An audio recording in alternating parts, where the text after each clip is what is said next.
Clarity ಕೊಡ್ತೀರಾ sir, update ಕೊಡ್ತೀರಾ? ಇಲ್ಲ, ಅವ್ರು ಪ್ರಶ್ನೆ ಮಾಡಿದ್ರೆ ಕೇಳ್ತೇವೆ, ಹೇಳ್ತೀವಿ, ಉತ್ತರ ಕೊಡ್ತೇವೆ. ಯಾಕಂದರೆ ಈಗ ವರದಿ ಅವರು ರಿಪೋರ್ಟನ್ನು ಸಬ್ಮಿಟ್ ಮಾಡಿದ್ದಾರೆ ಇವರಿಗೆ, ಕೋರ್ಟಿಗೆ, ಸರ್ಕಾರಕ್ಕೂ ಕೊಟ್ಟಿದ್ದಾರೆ. ಅದು ಸಂದರ್ಭ ಬಂದಾಗ ಅದನ್ನು ಪ್ರಸ್ತಾಪ ಮಾಡಿದ್ರೆ ಹೇಳ್ತೀವಿ. ವಸ್ತುಸ್ಥಿತಿ ಹೇಳಬೇಕಲ್ಲ, ಮುಚ್ಚುಮರೆ ಏನು ಇದೆ ಅದರಲ್ಲಿ.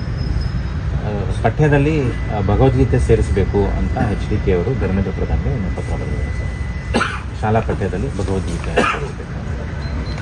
ಅವರ ಅನಿಸಿಕೆ, ಅವ್ರಿಗೇನು ಮನಸ್ಸಿಗೆ ಬಂದಿದೆ ಅದನ್ನು ಬರೆದಿದ್ದಾರೆ.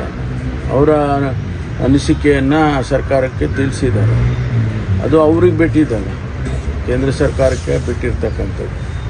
ಸರ್, DCM DK ಶಿವಕುಮಾರ್ ಅವರಿಗೆ ನೋಟಿಸ್ ಕೊಟ್ಟಿದ್ದಾರೆ ಸರ್, ನ್ಯಾಷನಲ್ ಹೆರಾಲ್ಡ್ ಪತ್ರಿಕೆ ಪ್ರಮಾಣ ವರ್ಗಾವಣೆ ಆಗಿದೆ ಅನ್ನೋ ನೋಟಿಸ್ ಕೊಟ್ಟಿದ್ದಾರೆ. ನೋಟಿಸ್ ಕೊಟ್ಟಿದ್ದಾರೆ, ನೋಟಿಸಿಗೆ ಉತ್ತರ ಕೊಡ್ತಾರೆ. ಏನು ಯಂಗ್ ಇಂಡಿಯಾಗೆ ಅವರು ದೇಣಿಗೆ ಕೊಟ್ಟಿದ್ದಾರೆ ಅಂತ ಹೇಳಿ ಅವ್ರಿಗೆ ನೋಟಿಸ್ ಕೊಟ್ಟಿದ್ದಾರೆ ಅಂತ ನಮ್ಮ ಮಾಧ್ಯಮದಲ್ಲಿ ನೋಡಿದೆ ನಾನು. ಅದಕ್ಕೆ ಉತ್ತರವನ್ನು ಅವರೇ ಕೊಡಬೇಕಲ್ವಾ, ಕೊಡ್ತಾರೆ. ಮತ್ತಷ್ಟು ಸುದ್ದಿಗಳಿಗಾಗಿ ನೋಡ್ತಾ ಇರಿ ಪಬ್ಲಿಕ್ ನ್ಯೂಸ್ 24x7. ಇದು ಸತ್ಯದ ಧ್ವನಿ.